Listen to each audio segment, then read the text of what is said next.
Welcome to the FPL USA Press Play Podcast. We've got a special back from break Game Week 22 preview episode on Bucks.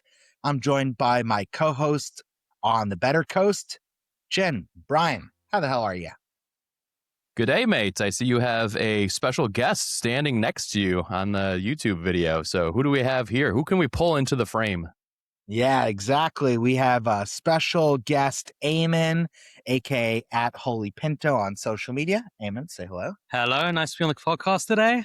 I'm live from Brooklyn. Yeah, we actually kidnapped Eamon from the comforts of his nice Brooklyn hotel. He's in town for a little family visit, and he actually is the genius behind this program's musical scores, whether it's the intro or our break tunes. And so he's the only Brit that's going to be joining us today, but we're glad to have him. Glad to be here.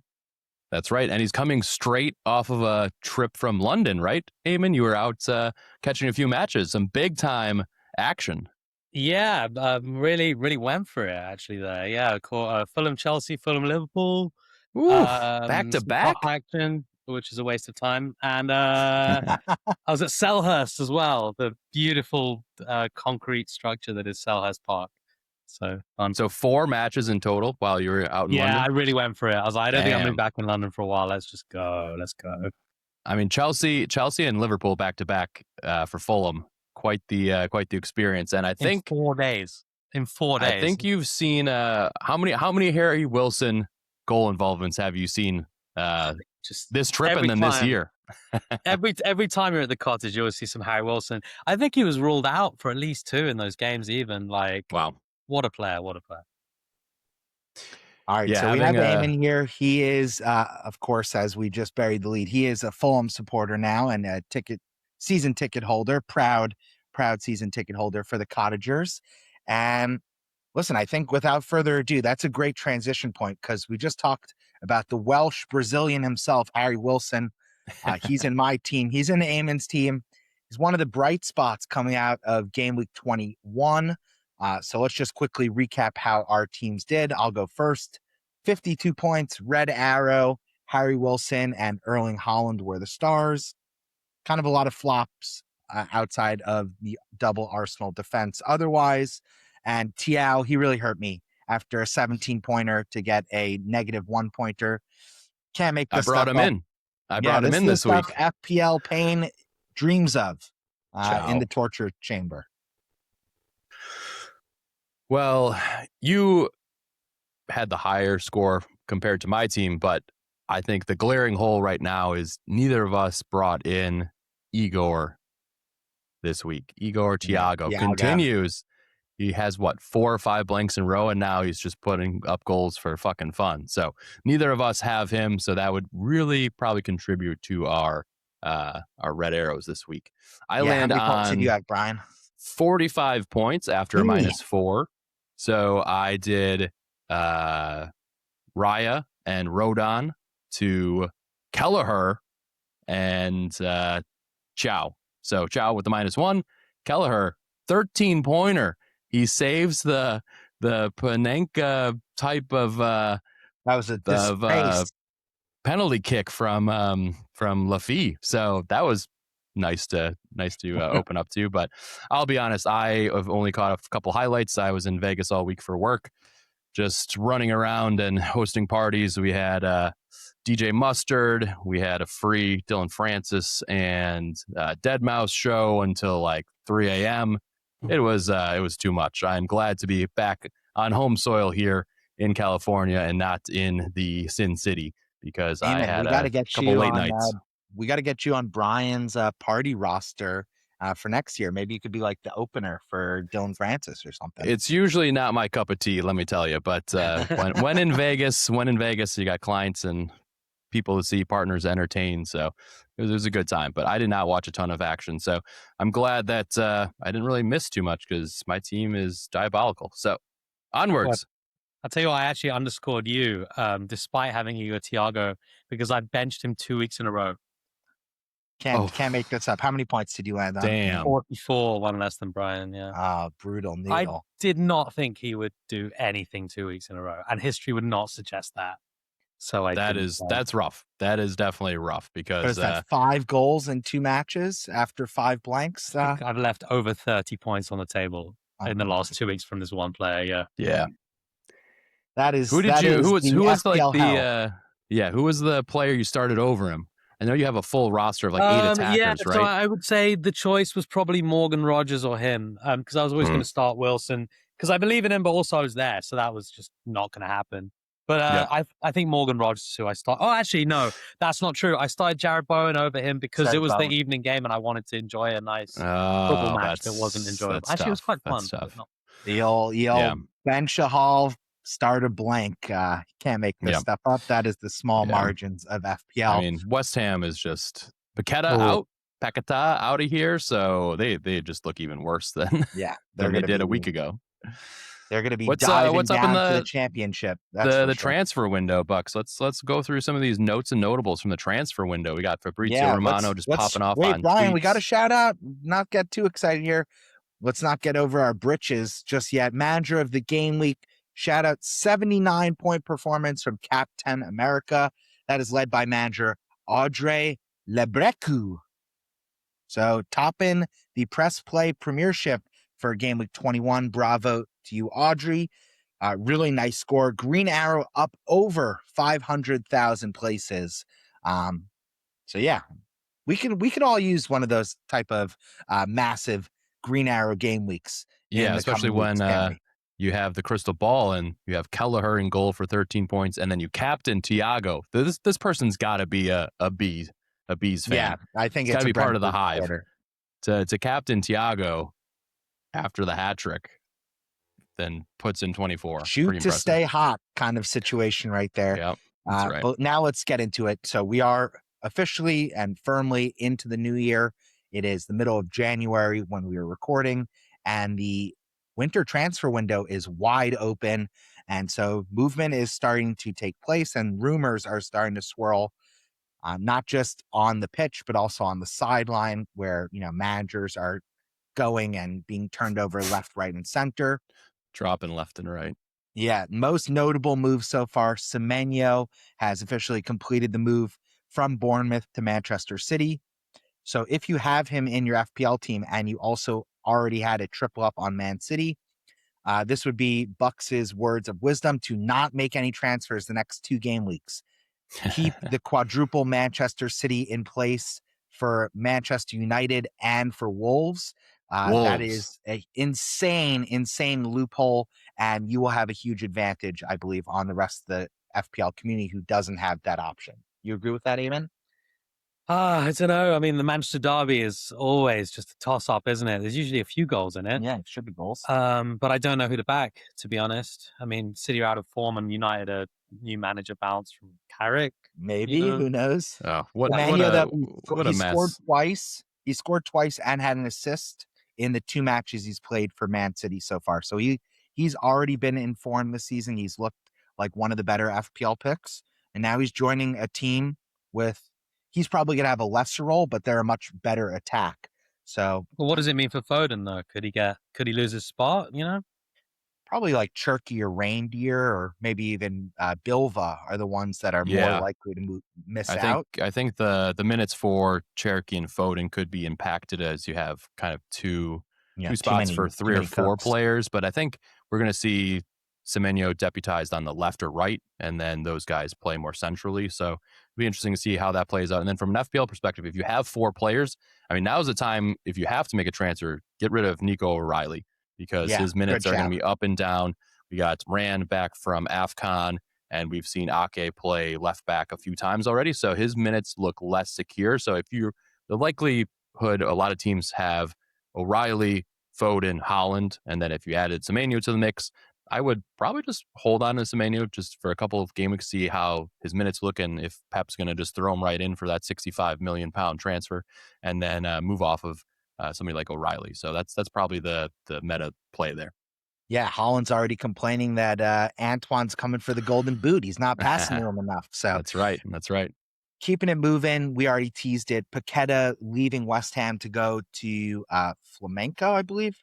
Fucking random as. Like, I think he's trying to Brazilian swerve club. some future allegations. You know what I'm Yeah, saying? this is a very weird move, especially with West Ham being in a desperate relegation fight. Seems like a weird time to sell one of their 3 best players. But less wage bill as they look to drop down to the championship. So That's yes, crazy, isn't it? scary days if you're a West Ham supporter for sure. Yep. And I Yep. think speaking to you, Prayers up. Eamon, Prayers up because to you have FPL Bowen. fella. Yeah, if you have Bowen, I mean, Bowen almost becomes a priority sell despite West Ham's decent fixtures, just because Or there's is he even going less. to be on pens and get a little He more should be pen back share? on pen. He Yeah. should be back on pens, but Yeah. West Ham are just dreadful. And I think, with Callum Wilson leaving for nothing and now Paqueta leaving without reinforcement, just seems like they're kind of blowing up the kind of steady hands on the wheel right now. Yeah, I think So they it's spent not a like good 25 situation. or 30 mil on a couple Argentinian players, some young striker. Yeah, We'll some see if he can do MLS anything. rejects. But also, you look at it Yeah. then, and they're Tottenham away. So, I mean, things are fucking toxic at Tottenham right now. So, That's Yeah. true. what are we working with? Not- Bowen could easily get a pen. That's true. Yep. That's true. Speaking of Tottenham, there are reports that Conor Gallagher is going to make his London switch. He that was one a hurts. Chelsea player going to Atletico Madrid, and now it seems like he's going to be reinforcements for Thomas Frank in the middle for 40 million. I like the move for Spurs. I doesn't really move the needle from an FPL perspective, I don't think. No, not FPL relevant, but does probably help their position. I mean, they've been underwhelming thus far, but I would say. none of these players have really gelled and built a cohesive kind of build up in the attack, and Kudus is out. So it's a little bit rough times over for the Spuds, but yeah, fuck them. Who cares? Yeah, and biggest news of the Conor Gallagher move is that he's going to Spurs and not Villa, because I think as a rival fan with aspirations for a top 4 finish, it's good to see Villa not getting even stronger in their midfield. So that's something that, if you're a Manchester United or a Brentford or a Chelsea fan, you want to see players continue to choose elsewhere rather than your direct competition. What about if you just want anyone to take down Arsenal? Yeah, that's fair too. Good shout. That's looking rough. That's looking rough. What are they? 6 points ahead in the table? Yeah, that's. I can't have them win. I'll stop watching the Premier League. Oh, If no, Arsenal win the league, I'll you're- stop watching the Premier League. You heard that here first. Official FPL. Don't let that happen. We got all of your Arsenal fans, Arscast fans are going to come out of the woodwork and drop in your DMs, Eamon, talk some shit to you. Is that why you exactly. can't let them win? hold this L at Holy Pinto. I'll take those follower numbers. Send me the hate. Do it.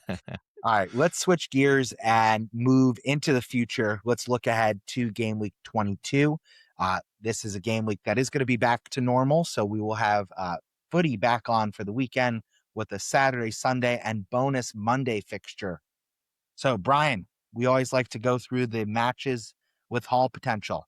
Any of them jumping off the page for you? Oh, who's Wolves playing again? Let me pull this up. I mean, Newcastle, I have Anthony Gordon, and that's been a mixed bag of disappointment. So I went for a more premium player instead of Harry Wilson. I've gotten fucking burned the last couple of weeks, even though they've had like Leeds and Burnley and Wolves and like a sea of good fixtures, and it just has not materialized. You got to, I think, 1 pen for a 10-pointer, and then he's off at halftime. It's like Eddie Howe loves rotating those wingers over there. So Well, he might not be able to, because now Barnes could be injured, and Jacob Murphy and Alonga are both sidelined. And the Alonga transfer has been the biggest flop, I think, of any of the big money moves. He's rated is he injured? He's coming back from injury, but he's rated by the analytics as the least effective winger in all of the 20 sides right now. And so the fact that they spent, I want to say like 50 million to bring him from Forest, that has been an absolute disaster transfer for Newcastle. Yeah, I mean, I rate the player. He had a great breakout season last year, feeding Chris Wood, but obviously the setup and not getting those consistent minutes under Howe has not delivered. So But yeah, in this one, I mean, can't knock on Voltimedi as much as he can knock on wood, kind of thing, you know. not to mention Vissa in the mix too. You'd think he'd be able to get a few more assists. Well, yeah, he had double-digit assists last year. But anyway, I think Newcastle is a nice fixture for them. I'm predicting a 3-1 victory. And Anthony Gordon, 10-pointer. Please save me. Double digits. Okay. One thing, word to the wise, Wolves are no longer one of the teams that, you would think are the most targetable. Of course, based on their position in the table, they're still in the drop zone very comfortably. That being said, the advanced stats, specifically on the defensive side of the ball, have really turned around. They are only behind Arsenal in the expected goals conceded table in the last 6 matches. So, bringing in the new coach, Rob Edwards, transitioning to be 5 at the back, they've kind of cleaned up some of their silly, tendencies to just concede bunches of goals. So that might be something worth monitoring, especially with Newcastle's away form being kind of so far off where they are at home. So I think you're on the right side of it. Yeah, Bruno G has been a player who's been hauling ass this season, 5 double-digit hauls, I think, but all coming at home. So some lucky. Yeah. He's got a goal off of a corner kick. He got a pen when the first 2 leading pen takers were off the pitch. So he's not a player for me to bring in, but if you have him, you roll him out with confidence, and hopefully he'll get you a 4 to 7 pointer in this one. What else is sticking out here? Bucks. Yeah, Burnley Who do we got? Burnley at Liverpool. I think that's one that's in bright shining lights. This Ekatike, this Thiago to Ekatike swap. You didn't do that. Wasted transfers. No, I've just got Thiago on my bench forever. I want to bench him this week. He's away at Stamford Bridge. What do you think, Bugs? No, you gotta play him. I don't want to play him. I might just commit to it. I don't know. I don't know. Chelsea's you got to start him over Bowen for the ceiling play. But I think Liverpool, this is finally a comfortable win, and I think they might even get a clean sheet, despite Connor Bradley now being confirmed out for the rest of the season with a bad knee injury. I think Frimpong all of a sudden becomes a player that should be on many managers' watch list. He playing some right wing, offers that great in between or combo of some defensive upside if they manage to ever keep a clean sheet. But then he's a really attacking style right back, so almost a right winger in certain setups. So I think he has like 3 assists in the last 5 games. He's a player that now that he's going to have more certainty of minutes, I expect we're going to get a lot more FPL points from. So he's priced to buy 5.7 million. 5.7 million. Yep. Yeah. Yep. Good call. And then last but not least, we can't go too far in the haul potential category without shouting out Arsenal. They've just been the ultimate wagon team this season. I know it pains us as rival London club supporters, but they travel to Nottingham Forest. Nottingham Forest, they're basically the next plot over in the Amazon rainforest. All the heavy machinery is fully assembled to chop them down. It just hasn't quite made it onto their plot of land just yet, because they're also in a very chaotic. Brian hates this analogy. I don't know what the Dusseldorf you're chop saying. You're all over the coming shop. Down. Yeah, sure. All the trees. I just got the forest link. I thought that was completely random, but now I get gas baggy and long-winded. But I appreciate the effort, Bucks. I appreciate. Where does Saka go into this metaphor? Because he's been barely performing for me for about 2 months now. Yeah, he's like the handsaw, but we have Declan Rice, which is like the spinny saw, the fast motorized saw. I wish I was on Rice. We can tell you live in an apartment, Bucks, and haven't had a single power tool in your hands. Look, these are hands of a city boy. I think a big thing for FPL managers to monitor is just if Cole Palmer is going to become an option in FPL with the new manager, and seeing how Chelsea have a new kind of manager bounce potentially, because Saka is a player that most people are like, I'd be fine to have coverage with Rice, save $2.5 million, and maybe have somebody like Palmer in the side. So they have a really lovely run of fixtures coming up, and I think that's where 24 onwards we're going to see a lot of people wild carding. That's when I'm looking at wild carding in 24, just to mix it up and send my shitty team into the depths of hell. But yeah, I think there's going to be a lot of investment potentially in Chelsea, and we're going to see how that's going to come into the fold with maybe moving Saka on for somebody like Palmer. Yeah, perfect switch point. Let's talk about the best matches in real life, and let's just jump to the London Derby, which is Brentford at Chelsea. Now, as Chelsea fans, it's a little scary to say that Brentford right now are actually above us in the table. Their form is much stronger than Chelsea's has been in the last month for sure.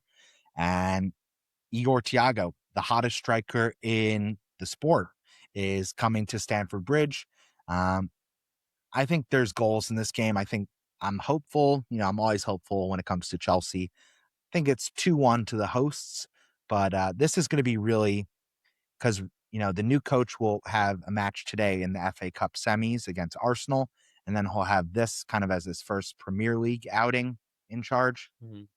I think the lineups are going to be really interesting, and they're going to have huge implications for FPL managers. So I wouldn't necessarily be racing to transfer in Chelsea players just yet, but I would really be keeping an eye out for what that game week 22 lineup looks like, because I think that will be really informative to who is going to be on the watch list for the next 5-6 game weeks. And then we have some Champions League matches coming up as well. So you're going to see, I think, 4 or 5 matches before game week 24 rounds about, and then Chelsea play West Ham at home, Wolves away, Leeds at home, Burnley at home. So there's going to be a time to punt on Enzo or Chalobah or potentially Palmer like that. That's a great run of fixtures right there. So really curious to see. I have no idea what the form's going to be. Do you have any Chelsea players in your team? I don't.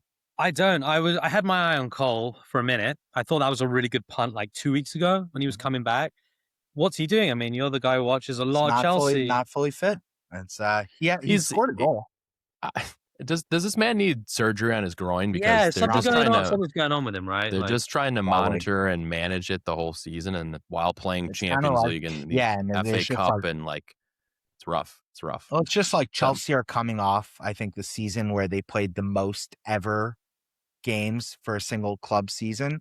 And then, they played all the way through the Club World Cup final, yada, yada, yada, not to make excuses. And now they're playing another hugely demanding season. The kid's clearly injured. I feel like they should have gotten the surgery right away.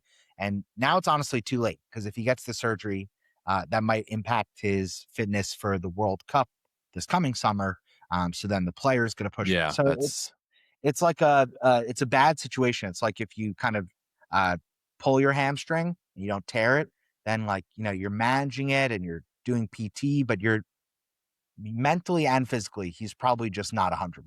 I thought he'd be unleashed by it. Seemed like he never got on well with Maresca and the role. So I assumed he'd have bounced back pretty quickly, but it doesn't really look like it. So that's why, he's getting good chances. I'll say that. I mean, I think if you are optimistic about the new Chelsea manager, you have to think that he is going to get the best out of Cole, the best out of Esteval, and then the best out of Liam Delap, who he has an experience with from his days working in Hull City. So again, I just think that there's a lot of overlap between the Chelsea side. And of course, he's coming from the sister club. So this guy is not going to necessarily need a full betting in period. So I think, kind of we need him to start hot. So I'm hopeful that that starts with the Arsenal match today and continues into the next couple of games. Not optimistic. Let's see. Where is it? Here we go. Last but not least, we should touch on. I'm feeling, Eamon. Oh no! Don't make it sad, Brian. It's sad. No. He's a sad Chelsea octopus. All right, let's keep it moving. The Manchester Derby is the highlight fixture. It opens up the action Saturday morning. That will be Manchester City traveling across town to play at at Old Trafford. I think most exciting news is that we should have, more stars in this match than we would have if it was 2 weeks or 3 weeks ago. Ahmad and Mboma are back. Bruno Fernandes is fit. Of course, City are fit, and now they have Semenyo. I think there's going to be a shit ton of goals. I think we could see 4-3, 4-2 kind of thing, because neither of these teams can really defend. You don't in the morning, mate. I don't know about that. Come on. It's the first fixture. They're going to be sluggish. The Manchester skies will be grey. I mean, Pep, if they're going to compete for the title in any way, they have to get a result here. Yeah, they need It's a huge match in terms of the big picture, I think. I agree with 3-1. 3-1 is my prediction. Easy Holland cap. Okay, wow. Not consideration for Ekitike against Burnley at home. Yeah. If you have Bruno, a lot of people are thinking, like, when do I get Bruno again? He's played like 30 and then started a following match after that. So very short, 17-day hamstring injury for him. So very good to see him back on the pitch. So DEFCON, maybe an assist for Bruno, trickles in a 7-pointer, and then the rest of the team just does nothing. I don't see it happening. But yeah, for this one, are we going to have Bumo back for this one? I can't remember. Yeah, he should be. Him and He's Ahmad. going to be starting. Okay, so that definitely helps for sure. Yeah. So you're going to have a potentially your full squad going against City, but I don't see them getting a result here. Yeah, and I think it's just worth shouting out, a couple of teams that are under the microscope right now from looking at the FDR, the kind of as you plan out transfers with the next fixtures, swings coming. So, I put 4 teams down. I think Everton as a short-term play. They play, I believe it's Wolves and West Ham in the next 3. So they have really good fixtures. And then Arsenal, Bournemouth, and Chelsea are kind of the more long-term gets. Those 3 teams specifically, I think all have less than 1 or just 1 marked kind of hard fixture in the next 8 games. So, I mean, I think Chelsea plays Arsenal on the road is the one hard one for Chelsea. I think that's in 26. I mean, those are teams that you want to get in sooner rather than later and should have an eye on probably trying to double up on at least 1 or 2 of those sides if you don't already. I feel like Arsenal's easy, but. Yep. All right, let's move on to our next section here with our hashtag FPL community questions. Bucks, what's it time for? Say mailbag in your British accent. Mailbag. Oh, yeah. Get the postman here. We got to deliver some answers to these questions. This is a good first one to start. I have a hunch of what Eamon's going to say. Oh, I bet you do. Brian Locust wants to know, rank these midfielders: Wilson, Tavernier, Rogers, and Enzo. So looking to buy a new midfielder. Take it. Who do you got from there? Your top 4 there. Well, I've been banging on about Harry Wilson for a long time now, and including last season. I said all he needs to run out. He's delivering right now. I mean, you look at the numbers and I don't have to make an argument for Wilson, really, right? Yep. He's finally delivering what I thought he would, but you just look at it and you're like, he's getting in positions. He's the main attacking threat at Fulham. He does take some set pieces, which helps. His finishing is the best ranked in the Premier League, actually, I believe I saw the other day. Yeah, I saw that. And in person, you just see it. I mean, he puts them away. He's had lots of VAR disallowed goals. And, I mean, I've got Rogers as well. Rogers seems to be feast or famine, but he's not as consistent. He's getting in some positions, but what Harry Wilson's doing right now, especially budget, what do you guys think? Yeah. I would rank it Wilson 1. The only downside to Wilson is he doesn't have penalties. Jimenez has it. Because of that, I would go Enzo 2, because I think there's a not 0% chance that Enzo will be the second choice penalty kick taker. And like we just discussed, Cole is not going to be fully fit to be doing full 90s, I don't expect. And the fixtures. Third, I would go Rogers. Fourth, I would go Tavernier. Tavernier is a great pick. Still a lot of unknown around the Bournemouth attack with the way that they've hemorrhaged talent. And I don't think it's fully certain that Tavernier is going to have penalties. I think, if you're the number 9 Evan Nielsen, you're going to want to score more goals. So easy way to do that is to score penalties. And then this Krupi Jr. guy, he could be the future, right? If he's the next big ticket that emerges at Bournemouth, he's not going to be passing the buck to this midfield, middling guy. He's going to be wanting at 21. He wants to score as many goals as he can. So I think I'm going to start Krupi this week. Yeah, playing Brighton. Kid's 19. He's the new John Duran. He scores every time he gets on the field. He reminds me of Witter, actually. Witter, all those years at Brentford, every time he came on, he'd always score.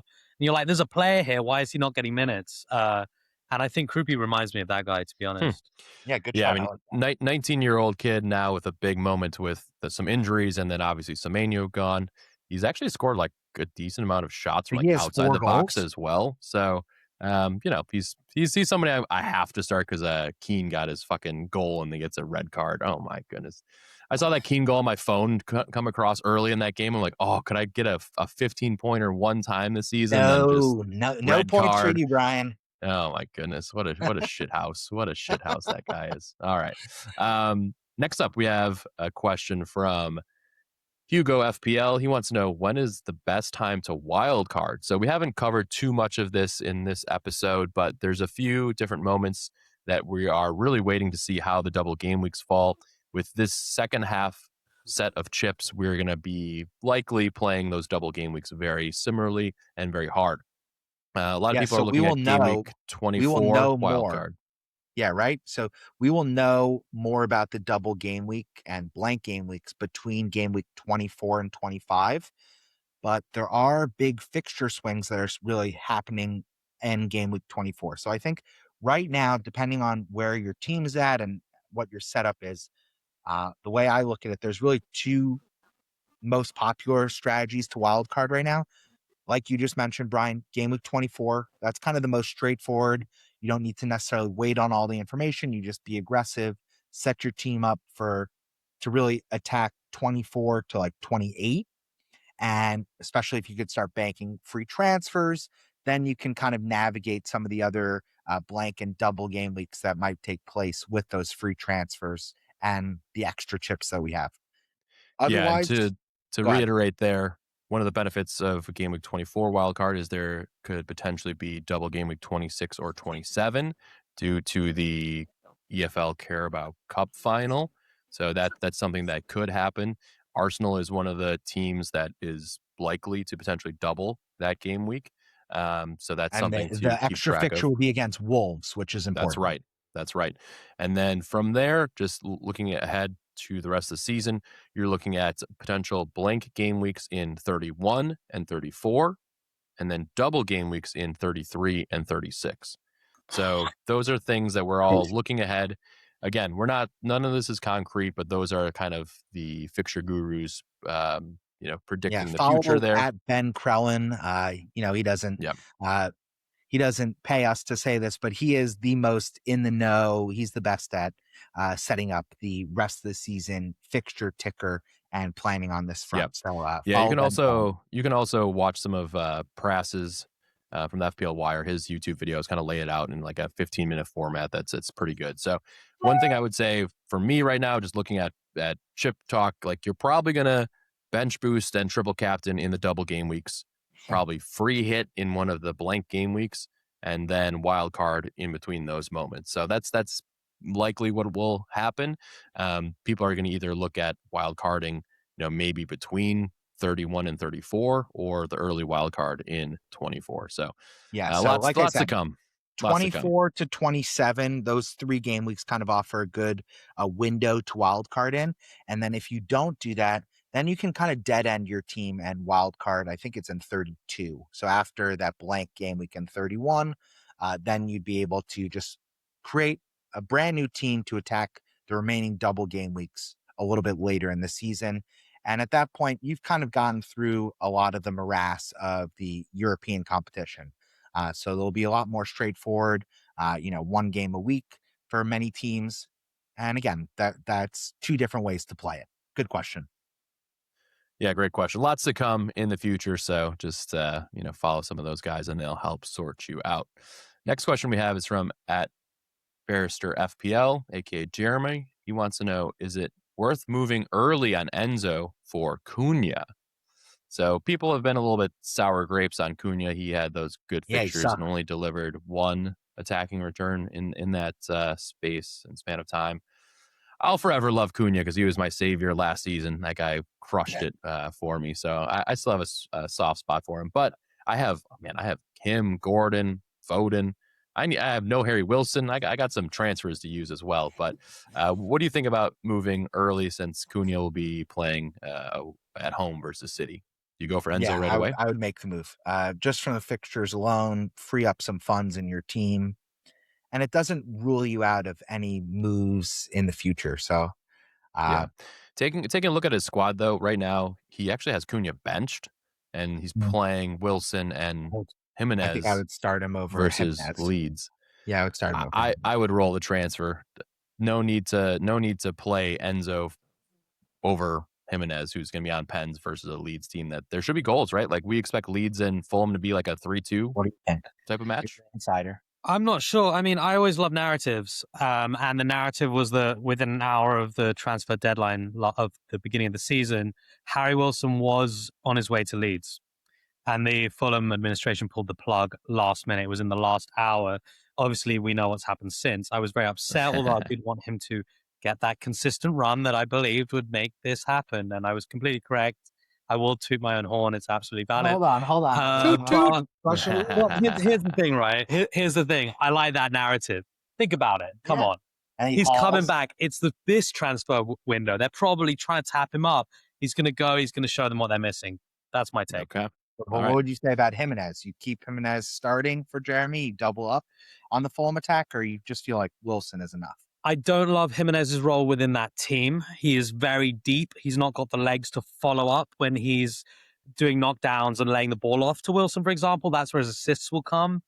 But I have to say, the last 2 weeks, he's looked a lot better. He's looked like, for some reason, he looks a bit younger. Congratulations, my friend. He looks more sprightly. He's not the worst pick in the world. Okay. I think you could start him this week. I think you hope for a pen. We're not getting many, but better than it was a couple months ago where he scored 1 goal in, 4 months? Like 2.5 months. And you could see it when you watched it. He wasn't in the positions. He looks a bit more involved now. Okay. So a little bit of split advice here, Jeremy. I like the move of Enzo because then you'll have him in place.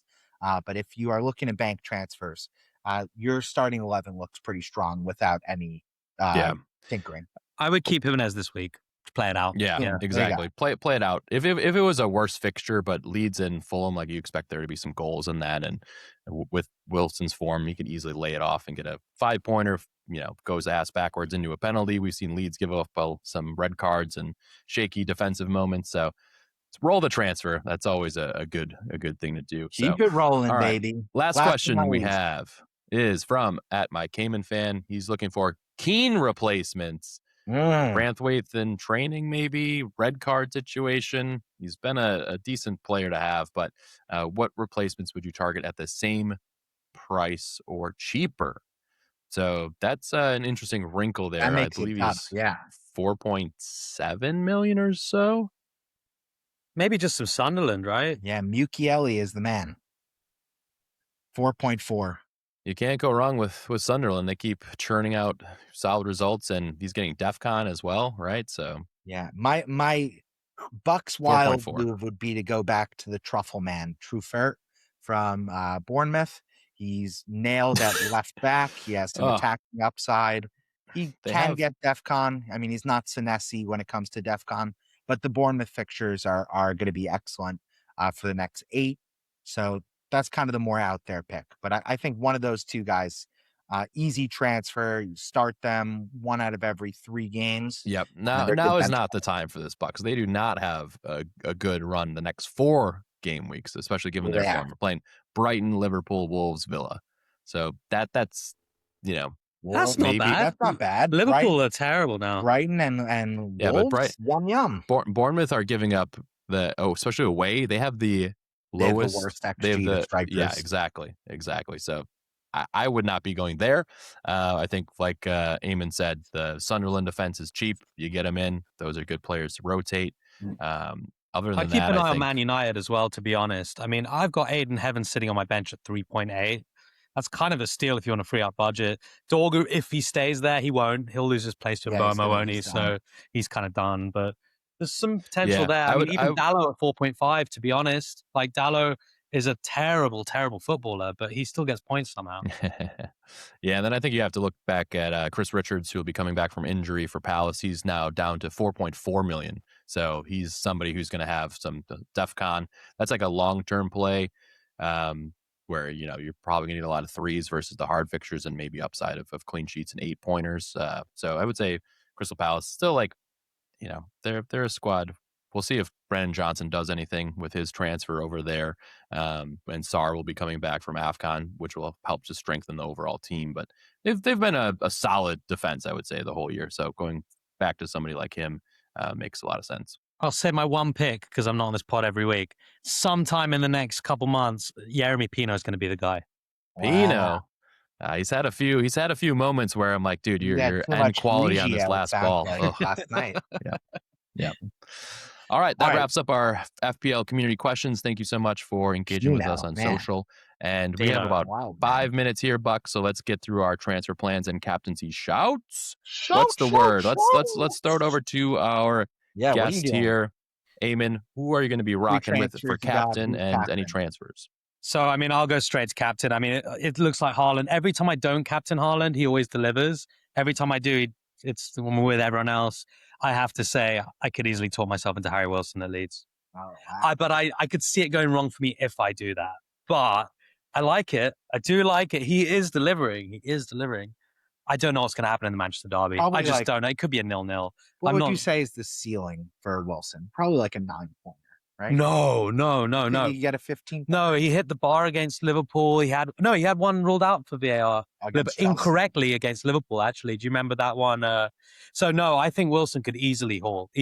No, he's getting these 7-9 pointers, but he's always been a hair away. I think if anything, it's more that the basement is quite. Yeah, it's low. It's like a 2-pointer. Right. So it's more. I think his ceiling's high. Okay. Then we know what Haaland could do those. So. Any free transfers you're planning? You have any moves? I have 2 transfers at the moment. It's a bench headache with Rodgers and Bowen, I think, right now. So, Thiago, I might bench him. He's not going to do it 3 weeks in a row, is he?